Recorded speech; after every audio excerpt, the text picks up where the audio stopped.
Maliban na buto ko'y ibaon sa lupa, di ako tutubo at mabubuhay sa madla. Biyayang bigay ng Diyos ayon sa kanyang salita at makapagbigay saya sa aking mag-aalaga.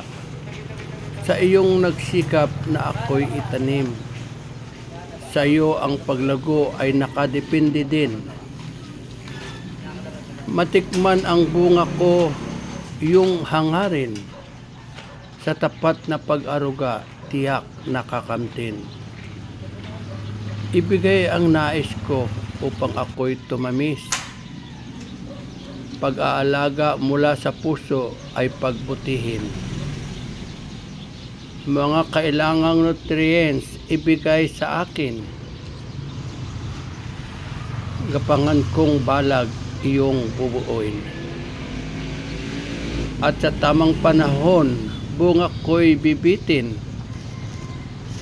Mga sandali na ako'y pipitasin at namnamin ang tamis ng hangarin. Ang